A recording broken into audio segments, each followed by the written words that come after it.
Ladies and gentlemen, boys and girls, pimps and simps, welcome back to the Mac Life, the #1 podcast here in the world. We're back for episode 177. And if you're new to the channel, we go over absolutely everything to do with making money online, living your freest life, because what's the good of money without freedom? And then I'll show you all the hidden strategies online that others won't for free. Okay, this is the value channel, as I like to say. Now, if this is the first video you've watched of mine, we do this in podcast style format. So essentially we go over some updates that are going on in the Mac life, and then we get into the main topic towards the end of the video. And in today's video, we'll be looking at starting an Onlyfans agency and the steps you need to take. Now, I know I've put out a few videos on this, how to start an Onlyfans agency, but this is really the updated version on the things that I've seen from looking at a large pool of data now from people who have started and been successful in comparison with people who have started and failed or started and quit, okay, because you really only fail when you quit. And I can tell you exactly the main steps that all of these people have taken to become successful. Now, if you've noticed, I have been away the last 3 days. I haven't put out a video. Oh my God, the king of consistency, they call me. I normally put out up to 4 videos a day and I preach consistency. I preach. But sometimes, and this is why I talk about the 80-20 analysis, you must look at what is going to be a higher leveraged return. Now, that doesn't mean anything about like I'm quitting YouTube or anything silly, so don't stress. We're back in the full swing. We're back in the daily podcast grind. What has happened was I needed to put in an absolute shit ton of effort to basically get the course completely done and re-released when I said it would be done. So it was the last 3 days of doing that. And if you're in the hive mind, you'll have noticed if you go into the training section now, all of the content has been refreshed for the OnlyFans. Every single thing has been refreshed. So it's basically a complete new course to account for all the updates. And the success that we've seen is absolutely monumental. Now, we have a shit ton of updates. We have some really exciting updates today as well, because when I've had like 3 days off the podcast, a lot has accumulated in 3 days rather than me just kind of repeating some of the same things that you'll almost hear each day. You know, when you take a break from something, and this is why in social media, you know, especially on Instagram, you think people are just constantly highlight, because everything that they post is like, I got featured here, I got made this much money, I done that. But you miss out on the time period in between each post where they were grinding away. And so these last couple of days has been a grind, but we have achieved a lot in the last couple of days. So we have some good updates and a lot of good topics as well to get into before the OnlyFans stuff. Now, we got featured on Forbes, baby. So let me write down the timestamp right about 3 mins. So, bing! Made it to Forbes. Now, if you want to find it, you can just type my name, or you can type the Mac Life. If you type the Mac Life Entrepreneur, the Mac Life Forbes, or just the Mac Life, it's ranking. It's up there. You'll see the full feature and the article from Forbes. Now, why is this so important to me to get featured on Forbes, to get featured on Entrepreneur? All these things I talked about in the past, you know, working with a PR team, working with all these people so that we can get featured on these sites, is simply for social proofing. And so anyone who comes across and they look, they go, oh my fuck, like this person has credibility in a multitude of different areas. Even if, you know, you're paying for a publicist to get you in featured in certain sites, even if people understand that, they're going to say, this guy has connections, this guy has money to be able to do that, and this is a person who understands social proofing. So either way, it works in your favor. And now the next step is the IG verification. So the guy in which I've been working with, essentially now he is compiling a way for me to format to send off to Instagram, which is the best way apparently, or the most likely, based on like the rank of articles that I'm featured in. So we have Forbes, Entrepreneur, you know, ED Times, International Business Times, all these ones in a certain order, Net News Ledger, all of these things. He's going to help to compress them in an order. And then we can put through, you know, that I also have, you know, a Google knowledge panel, So I'll let you know. Okay, it's been a month since we applied for the IG verification and got the failure notice. So we can definitely reapply. So I'm waiting for that message back from him today. I'll apply again tonight and then we'll wait and see. We may make the IG verification. Do you know how long this has been fucking coming for? But we will make it. So, you know, it's funny. I looked at the vision board or the things that I planned for last year, and it was to build certain businesses to reoccurring months profit. And I've ticked off all of those things. You know, I've ticked off all the milestones. We're at the end of the year again. And it's funny. Every major event like in my life where I feel like I start something new or I set a big milestone, it always comes towards the end of the year. It always comes towards October 31st, which is my birthday, towards the, the Halloween period. And I always, set something big for the following year, because I think by my birthday next year, I want to have hit this, because I tether it to my age. By this age, I want to have hit this. By this age, I want to have hit this. And I seem to continuously tick them off.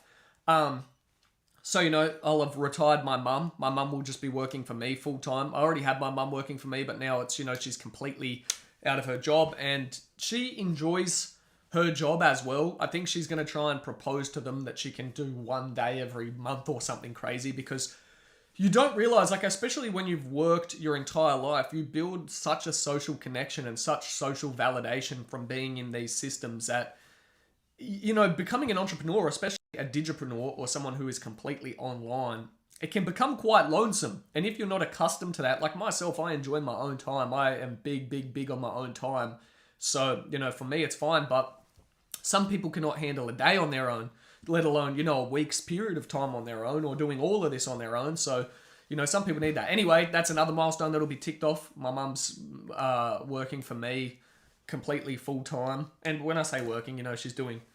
She handles my bookkeeping already, and then that gets passed on to my accountants and whatnot. And, it's easy. Like I said, when you set up things and automations and Xero correctly and whatnot, my bookkeeping can honestly be done in under 90 seconds a day. Like, from the point of logging in, Google authentication codes, to figuring out where things are being reconciled, hitting OK because the automation's already set, getting it done, then having the accountant check over it. It's done within 90 seconds a day. So my mum's getting paid essentially to work for me for 90 seconds a day. So feels great to be able to retire my mum, as well as everything else that's been ticked off. The Forbes was a big one for this year, because it was just unforeseeable of how I could get into Forbes. I had connections, I had people I was asking, and they were saying, like, you need this first, da-da-da-da. It was just such a process. So Forbes is done, Entrepreneur Mag's done. I built certain businesses, different businesses, to different levels that I wanted them to reach to. And YouTube, we've definitely hit a milestone. I predicted I'd be a lot further. And this is what I talk about taking 3 times as long. Some things, I was so powered in my vision. I was like, 100K subscribers. We're going to be at 100K. We're coming to the end of the year where we've only just reached 6K. But, that's a new milestone. We're at, like, if you look back a year ago when I started consistently posting, I think we were at 1,200 maybe, 1,300. So we have had a fantastic increase there. And now the update is, where is it? 1,061. So we're gaining 1,061 subscribers a month. And like I said, from the last 3 days when I said that it was 1,020 or 1,030, it's continuously compounding. So you wait and see. Another year from now will go by a lot faster than you think. And in a year from now, you'll be like, holy fuck, he's got 15 or 16K. Well, think about it. 12 months from now, even at 1,000... I'm going to be more than that. I'd be at 18K by next year. And people are going to say, oh, you've blown up. You have like 20K now. I remember when you're at like 2. But I reckon it'll continue further. It might be 30K, 40K, 50K. Who knows? But that's what I talk about consistency and putting in the work long term. Now, also got a shit ton of new thumbnails to test out. So if you scroll back to my ones that aren't like the most recent text related, you see it's like highlighted image of myself, no text, a picture of a sexy ass girl, and then a black and white style background. So we're going to test out those ones and see how they go, because they went really well before in the test. So we'll give those 20 thumbnails a run as a test. And then if they don't compete, we'll test something else. I still feel, I think from thumbnails, a expression that conveys controversy, like that, mixed with a sexy looking girl and then a bright red arrow, is just fucking all day clickbait thumbnail fucking of the city. So that will be the next tester, I feel. I'll get my thumbnail dude to make sure that all my expressions are like me looking worried, a sexy girl also looking worried, maybe she's like covering up or surprised, like shocked. It's a mass, it has to be a mass expression on the face, and then a big red arrow pointing to something in the background you can't see. I feel that is clickbait fucking city. So we'll test that out. Yeah, I have like so many fucking good topics today. I'm trying to get over just the little fire through ones. Off to Europe, obviously, I've talked about I'll be heading over there into winter time. For some reason, I think a few podcasts ago I said I'm going to go to the US, and that way at least it'll be summer there. It's not. I don't think it's fucking summer over there. It's coming into winter. Is that correct? Like end of the year, Yeah, I think because we're in the southern hemisphere, we're inverted to the other countries. Obviously, I'm pretty sure. Yeah, when I went there when I was young, it was summer, and I'd be pretty interested, I think, to go over to the US and go to Europe and check out what it's like in the winter time as well. So I don't know if it's going to be as fun in the winter. I hope it doesn't, ruin certain experiences. The problem is when you're solo traveling as well, you can only carry a certain amount of luggage. And I'm big on what I've learned is the times where everyone else was fucking around is in airports. They're waiting for their bags. They're waiting for this. They're waiting for that. Me, boom, all my bag just on me, done, straight through the scanner. I'm in, I'm out. I can get straight off the plane, walk straight to a taxi, head to my hotel. There's no fucking around. Everything is as it is. And so when you go into somewhere where it's winter, it's a bit harder to do that because you're going to need, obviously all your shoes are going to want to be closed shoes. You're not going to want to have like thongs. You're going to want to fucking have some jackets and some jumpers and those things, they take up like carry space. So anyway, interesting, like little biohacks. But yeah, heading off, we're going to go to Dubai first and then we're going to go over into Greece. I've got kind of a roadmap. I've got a bit more of a roadmap than last time, just saying I'm going to Cambodia and I'll figure it out. Whilst that was still fun, I think this time being able to have a roadmap because I actually know what I want to achieve this time. I want to, tick off a certain amount of countries that I want to see while I'm there and just get an absorb of all the cultures. So I think I've got like 20 or 30 countries lined up, somewhere between 20 and 30 countries. I'm going to start in Greece, North Macedonia, and then work my way around Eastern Europe. There's a certain amount of Eastern Europe countries I'm going to see, hook around, then come back, do the UK, do Spain, and then fly from Spain across to New York. And then I have family who lives in a little town called Jaffrey, which is in Massachusetts, I believe. Yeah, Massachusetts, which is right near New York. So I'll go up, I can see my family, and then I'll do a bit of the US, and then who knows, depending on how homesick I feel, I might do South US as well. So if you're a watcher, hit me up because I've been getting so many people from the US that watch my podcast. I think around 50% of my analytics show that 50% of the people are from the US. So yeah, if you want to connect with the Maxical, hit me up, and who knows, maybe we could do coffee or something. But don't send me the message, hey bro, I hear you coming through, can I buy you coffee and I'll pick your brain. Don't be that motherfucker. I don't need you to buy me coffee so you can pick my brain. How about just, hey bro, want to meet up, I'm interested in fucking jiu-jitsu as well, I'm interested in this, it'd be cool to chat as an equal. Don't come to me like I want to pick your brain, I'll buy you a coffee. Motherfucker, I have enough money to buy myself this entire village coffee for the next fucking 100 years. Coffee, I don't need a coffee bought for me, so please just come to me with like a person. Don't come to me with like a weird like beggar mentality sort of thing. I think it's a weird thing. I almost used to do it as well. And so when I say this, I'm saying this from experience.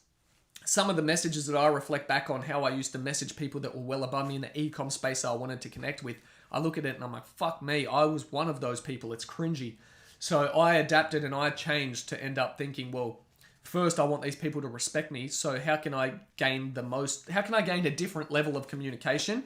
I want to be approached like a customer almost because it puts us more on an equal term. So I would purchase whatever it is they have. And then I would come to them and say, hey bro, I loved whatever about their package or whatever it is that I bought.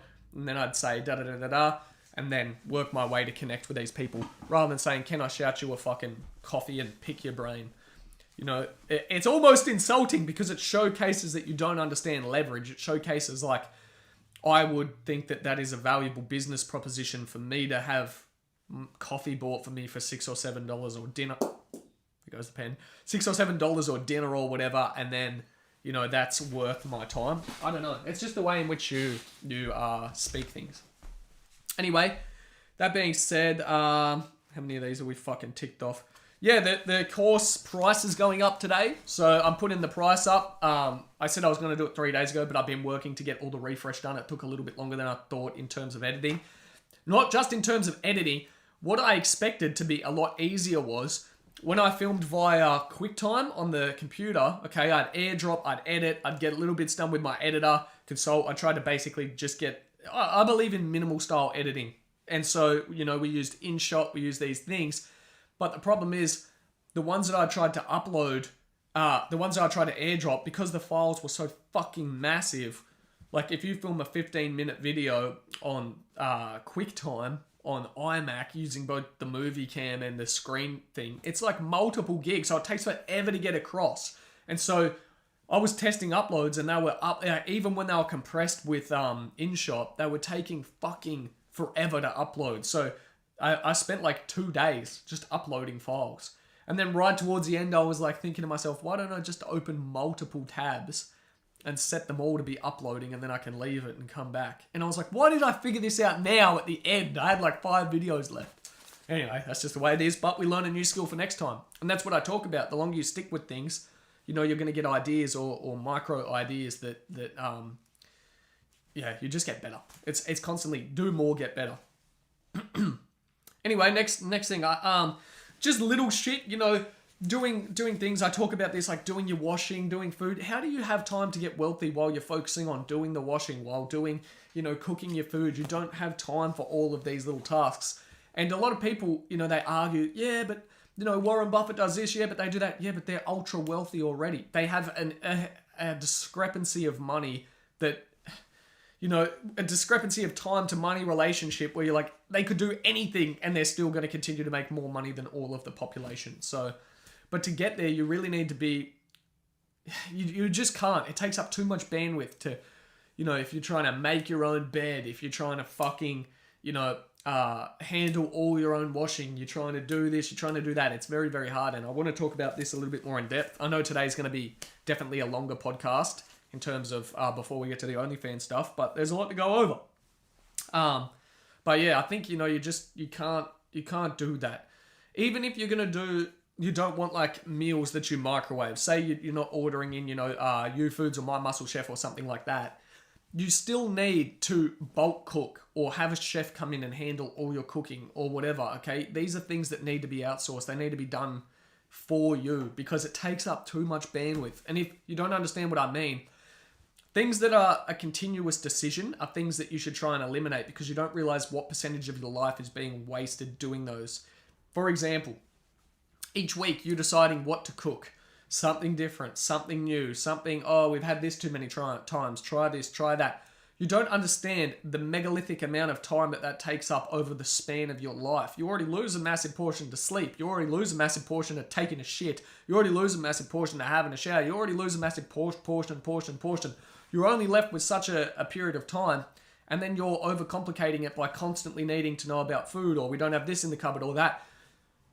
Get the decision, get a nutrition plan, pay for a nutrition plan if you can afford it, pay for a fucking workout plan, and then stick to it for a certain amount of months. And you might have to make micro adjustments. Sure, maybe you don't like fucking pecan nuts. You realized after you got them in this meal. You don't like this, but micro adjust until we're at least, if you're cutting out 80% of the decision, you know, 80-20 analysis, you've saved yourself a massive amount of time. So, and I was having this conversation with some people who definitely don't have the net worth that I have. And not only were they complaining this point to me like, no, yeah, but this is da-da-da-da-da. And like, I was like, but do you actually enjoy it? And they're like, well, yeah, kind of. And I was like, see, it's not even a task that you massively enjoy. I think people have become so stuck in this world from watching, you know, short attention span videos that we just argue any point now for the sake of arguing, even if we don't really believe it. And it's funny, you know, I was arguing, and I hate to waste my time arguing because there's no point. But I was arguing to some people, some closer people, who have a lot lower net worth than me about how to utilize things in terms of business to make money, and how the most important thing is to increase your active income, because you can't save your way, and even if you do, you're losing a massive amount of enjoyable period of your life by trying to save your way to financial freedom. And they are not financially free. They are not independent, and they're arguing against me. And I told them, I was like, look, stop, listen. Listen to yourself arguing. You are so stuck in your own mind.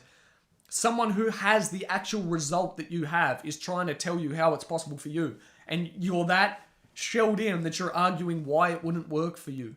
It's insane. Like, people say, yeah, but, you know, you're really techie. You're good with computers. Motherfucker, I failed every single class. I failed computer science. I failed all of these classes. I learned how to do it.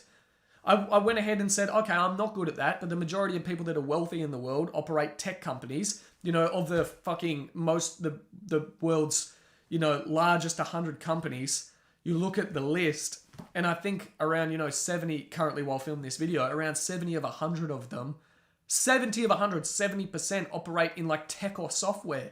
So I was like, I'm just going to give myself the best chance and learn about tech or software. The other ones are like mining and stuff like that. And obviously I'm not going to delve into that path. It's too niche. But I was like, I'm going to give myself the best chance and learn about this. Anyway, I was arguing this point back and forth, and people are saying, once you pay out this, once you pay out that. Why would you argue with someone who's ahead of you? People need to learn when to shut the fuck up and listen. I come across as very egotistical, but like I said, if someone is where I want to be or further, I'll pay them for their time to listen. Like, I understand the importance of that to the point where I'll try and pay for their time. And if they're going to give it for free, I'll definitely shut the fuck up and listen. I think, you know, you start to forget what the world is like when you've been away from a job for so many years. Because I've been away from working a 9-to-5 job, I believe 5 or 6 years now. Like it doesn't even seem like it's been that long. Obviously, I'm still very young, but being away from 9-to-5 society, you forget like what that life is like. You forget having to wake up. Like, I couldn't imagine having to wake up knowing I have to be, you know, at this job for a certain amount of time, and I'm only guaranteed to get this amount of money. Like it's just fucking soul draining and decrepiting. Like, it's destroying. And if you're in that position right now, it sucks. No, if you're in that position right now, there is a light. You can definitely get out. You can definitely escape, but you just need to be willing to grind harder than you've ever grinded. Sacrifice all that free time you have now, and it does happen. Trust me, it does happen. And I look back to me when I had nothing except a vision, and I am like more proud of that version of me than this version of me. Because for this version of me, it's easy. I wake up each day, have a fucking shower, have a coffee, I have a shit, I'll delve into my day. I can wear what I want. It's easy. No cunt calling me saying, oh, you fucking forgot to set up this fucking thing on the tiering, or you There's no stress. It's all internal. It's all, you know, it's a lot easier for me. The me back then only had a vision to go off saying, I know it's shit right now, but I'm sacrifice everything to get to that stage. So if you're at that stage in the past where you're still not working for yourself full time and all of this, just have that vision. You'll get there. Trust me, you'll fucking get there. I want to see it. I want it, like, the amount of people that message me through, Mac, you changed my life, Mac, da-da-da-da-da.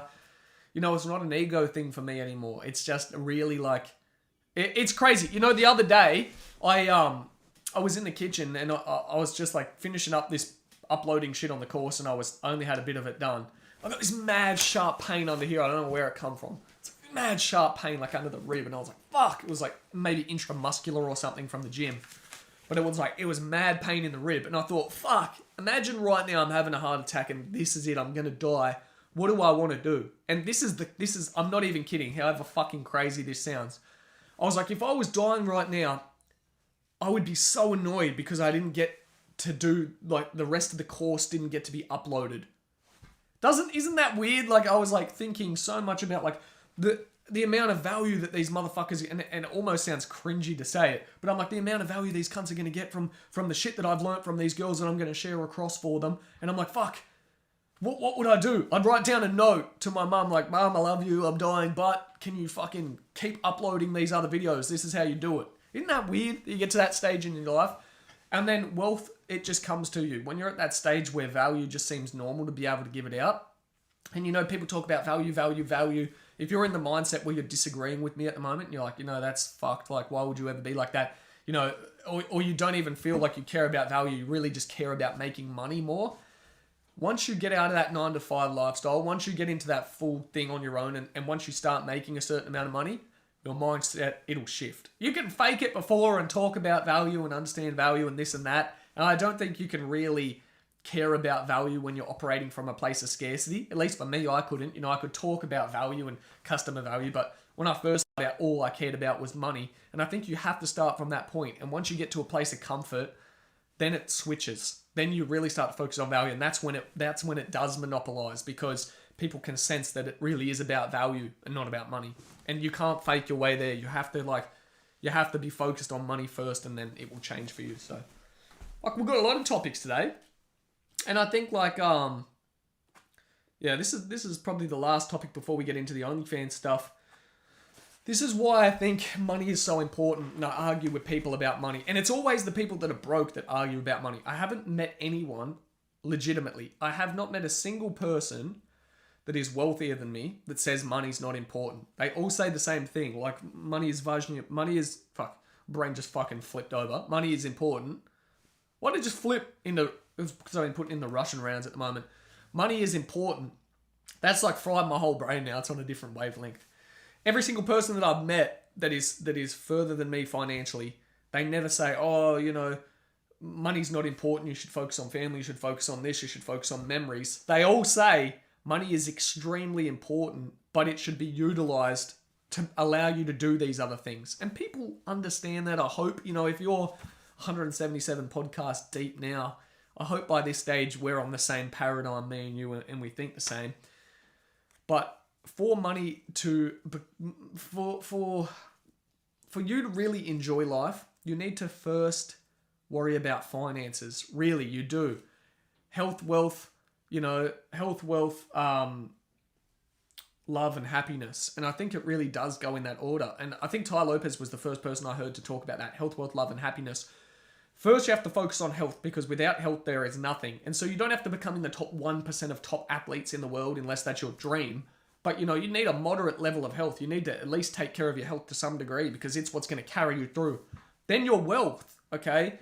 You can't really skip and say, I provide unconditional love, I do this, I do that, when you have no wealth, because most of the time you're operating from a place of scarcity. It's hard for you to give more. It's hard for you to give love. It's hard for you to receive love. It's hard for you to be the most loving, the most generous, the most, happy person when you're worried about your finances. You can't operate from that place. So it's health, wealth, love, and happiness. And really, it's even like, fucking hell, I'm nearly dying here. It's even like dictating your life in that way. Like, I wake up in the morning, it's like, okay, get hydrated, move around a little bit. Then, after I'm, taking care of the main body, like the main part of the health, then it's wealth. I spend a mass amount of day focusing on acquiring wealth. Then I flip a little bit back to health, depending on what I want to do, like jiu-jitsu or training or whatever. And then it's like love and happiness. The end of the day or the night is socializing. And usually I'll flip back and do a bit more wealth, because I love it so much. And that's what I love.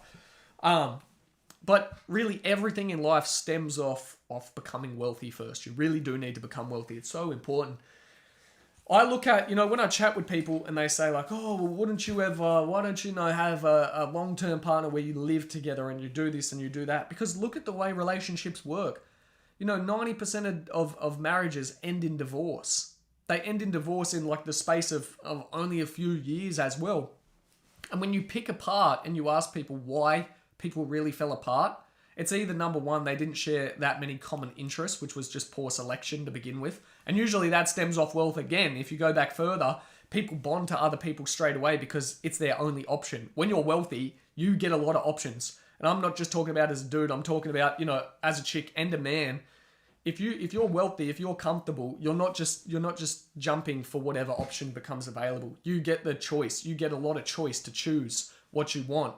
And that is so important. Like, it's almost, we're told, oh no, and it's almost highlighted in language, especially in Australian culture, and you're told, yeah, fucking, with that girl, stick with her because you'll never get better. It's like, motherfucker, why would you devalue yourself like that? Maybe you can't get better, but big fucking, 7-figure boy over here, motherfucking running the show. But really, I'm trying to keep it about the wealth side of things. Wealth gives you a lot of security. It gives you a lot of options. And your life is going to be a lot better, especially in terms of love. Because, like, what are some big problems that we look at? Homes, for example. A lot of stress. You look at couples who come together and then their day, they've worked all day. And then they come home and the last part of their day is spent complaining about their finances. Paying off a house, paying off these poor financial decisions. Maybe the kids have got to go to fucking school and the kids need a new blazer and you're like, fuck, why'd you fuck up your blazer, Billy, for fuck's sake?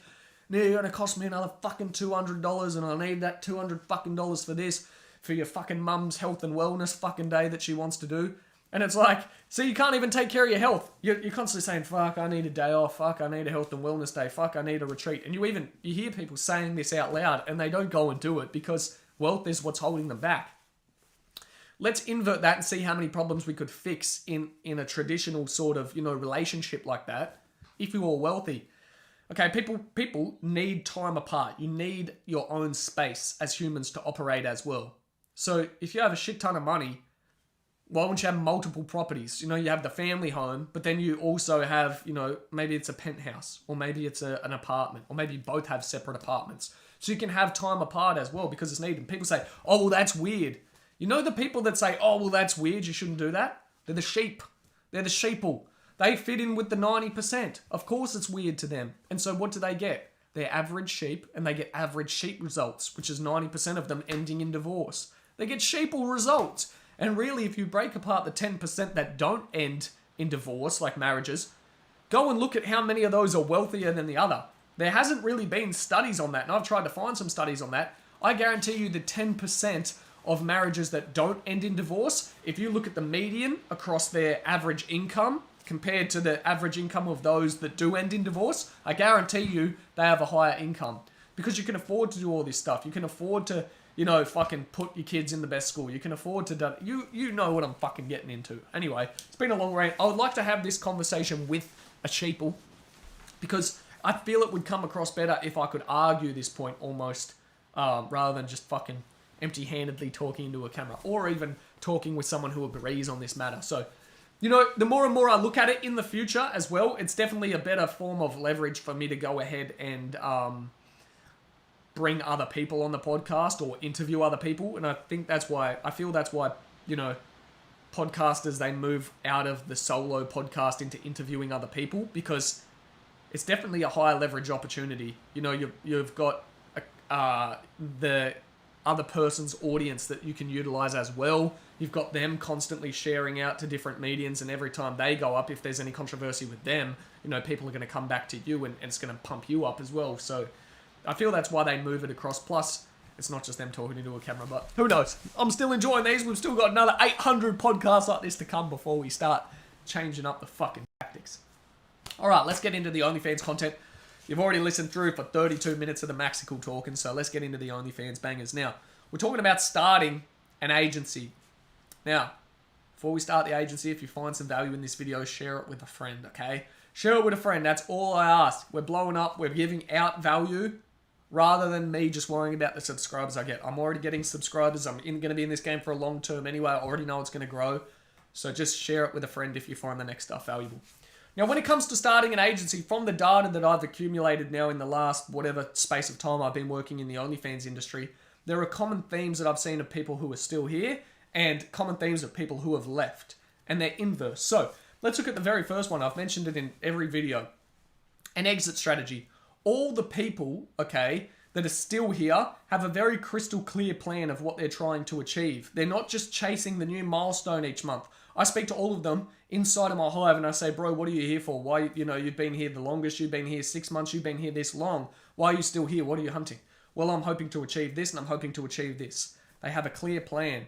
All of the people that I see leave didn't have a plan. And so what I've done now actually is the very first video of the hive.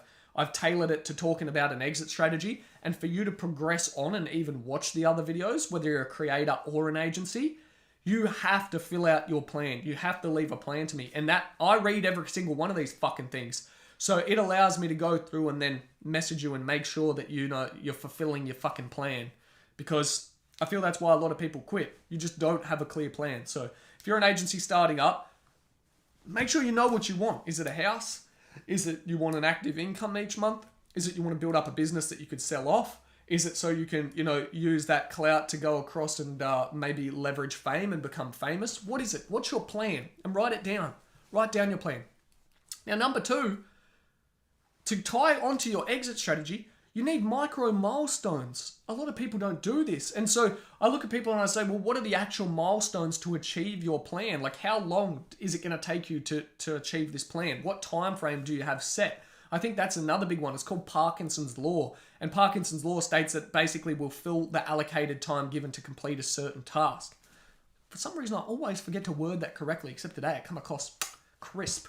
So essentially, if you have 2 weeks to do your homework task, usually you're going to wait till the last day and a half till you can just squeeze it in and get it done. That's 90% of people. And that's because there is a law, a cognitive bias working against us that says basically, don't worry about it, bro. We got 2 weeks. There's other important shit to focus on. That's a low dopamine activity. We can get it done later. Now, if they were to say, you have 1 day to get this done, here's your homework, still the exact same amount of people are going to get it done, but you're like, you prioritize it different. You're like, fuck me, I've only got a day. This other shit has to wait. It's got to be done. It's still a low dopamine activity, but you're like, it's got to be done. And so, exact same thing with your plan. You need a plan that has a certain time frame. You're like, by this month, I need to hit this month. By this month, I need to hit this month. By this month, I need to hit this month. Set realistic milestones. The way I like to set milestones is to set them... I like to set them what I think is achievable, and then I add just that little creme to the top, because I know I can push that little bit harder without losing motivation. So I'll usually just push that little bit harder, and I'll get just shy of my milestone. I'll be like, fuck.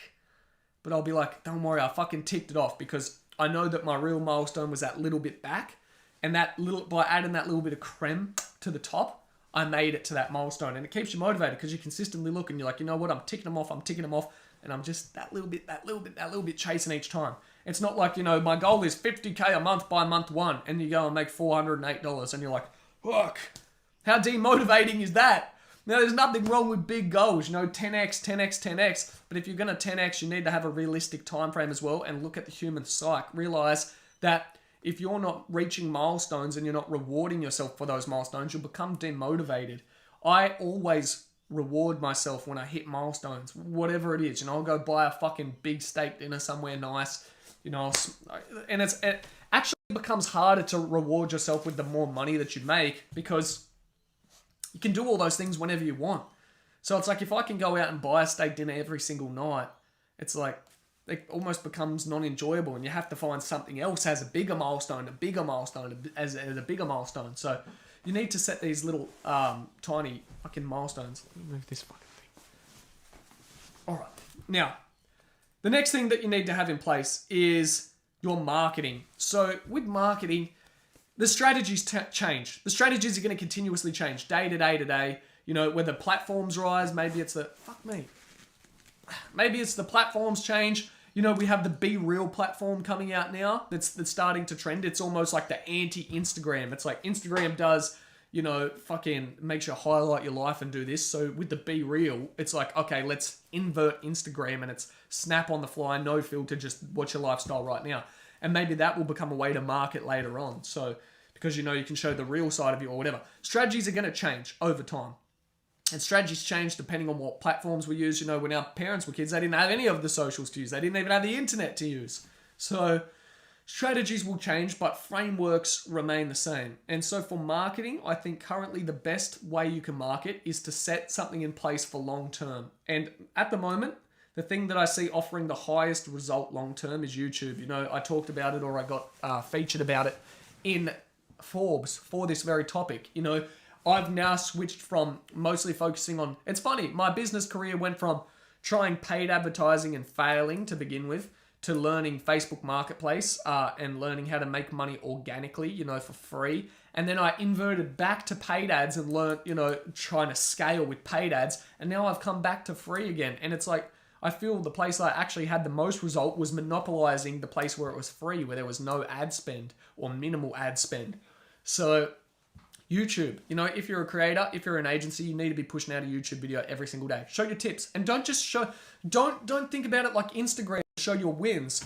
Be like this. Be authentic. Show your wins. Show your losses. Show what didn't work. Show your failures. Show the fucking, oh my God, this girl left. Oh my God, so this girl fucking ripped me off. Oh my God, so, now we made $1,000 here. Oh, we tested this new thing. Da-da-da-da. Be authentic, and that's going to bring people across to you a lot more than being like, we're a fucking agency. So many people like, we're an agency and we do 10K a month, and they've done 10K a month once ever. And then they want to be pigeonholed as this ironclad, steadfast, fucking agency that's professional. No one cares that your name is Deluxe Empire Agency and you're, the premium boutique when it comes to it. You know what people buy from? When they see someone like me rambling into a video and they're like, this guy's legit, I connect with them. And the thing is, your competitors can't take this away from you. Other competitors can be the boutique express agency with gold and black fucking logo as well. But what they can't take away from you is you. If you're genuinely you, no one can take that away. And that is the easiest way to monetize. Be yourself. So YouTube and TikTok as well. I haven't found success or TikTok in terms of organic posts. You know, I've got some videos with millions of views or whatever, but they were low leverage audiences, you know, big Asian community. And that's not like Asian people are less. They're low leverage because of the fact that all of the videos were tailored to me monopolizing the food industry. So I was eating like Vietnamese food, and then they were all like, oh, that's fucking great. But how can I convert those people across into paid? You know, they didn't fit with my niche. And so really, like, that was actually a waste of time to do that. And I even got stuck in my own way. That was a mistake I made of chasing, you know, the vanity metrics. So TikTok, you can have a lot of success on organically. I've seen a lot of people have success organically. I've had a lot of success on TikTok with paid ads. And so, you know, I'll go and visit family members or cousins, and it's funny, and they say, bro, I see you on TikTok nonstop. You're always on my TikTok. And I'm like, yeah, because I run ads that get 7, 8, 10 million views on TikTok accounts. You know, it pushes a large amount of traffic. But, yeah, you can test TikTok. You might find it organically, you might find it paid, but TikTok is definitely an industry to succeed in at the moment. And for the long term, if you have a YouTube channel, you push those people across, you're going to see a rapid amount of growth.